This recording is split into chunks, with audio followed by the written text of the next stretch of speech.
હવે વાત કરીએ 9 to 12ના બચ્ચાઓ માટે. કારણ કે આ એજ છે ને, હું તો માનું છું ઘણી ક્રિટિકલ છે.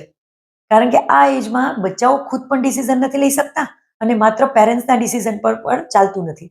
એટલા માટે જ પેરેન્ટ્સ અને બચ્ચાનું બંનેનું ડિસિઝન કમ્બાઈનમાં કરવું પડે છે. પણ આના માટે તમે થોડી ટિપ્સ અપનાવશો ને, તો તમારા માટે તમારા બાળકનું કેરિયર ચોઇસ ઇઝી થઈ જશે. સૌથી પહેલાં જો તમે એને નાનપણથી થોડું થોડું ઓબ્ઝર્વ કર્યું હોય ને, તો આપણે ખ્યાલ જ હોય કે આપણા બાળકને શું વધારે ગમે છે, કઈ પ્રવૃત્તિ એ કરવી ખૂબ મહત્વની છે અને એને બહુ મજા આવે છે. એ જ રીતે જ્યારે બાળકો 6 પછી આગળના ધોરણમાં આવે છે ને, ત્યારે એને ધીરે ધીરે ખ્યાલ આવતો જાય છે કે કયા સબ્જેક્ટમાં એને ભણવું ગમે છે, કયા સબ્જેક્ટમાં એને વધારે ઇન્ટરેસ્ટ છે, કયો સબ્જેક્ટ ભણવામાં એને થાક નથી લાગતો.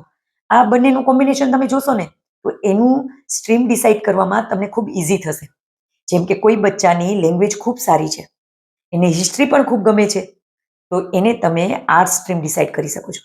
એ જ રીતે કોઈ બચ્ચા એવા છે જેને મશીનરીથી પ્રેમ છે, મેથ્સ પણ ગમે છે, તો તમે એને સાયન્સમાં એ ગ્રુપ લઈ શકો છો. આ જ રીતે તમે કોમર્સ ચૂઝ કરી શકો છો, બી ગ્રુપ ચૂઝ કરી શકો છો, જે પણ તમને ગમે છે. પણ એના માટે આવા નાના નાના પોઈન્ટ ચોક્કસ જોજો, કારણ કે એમાં એ ઓલરેડી એક્સપર્ટ હશે, તો એના માટે ઇઝી ગોઈંગ હશે, એ ઇન્ટરેસ્ટથી એમાં આગળ વધી શકશે.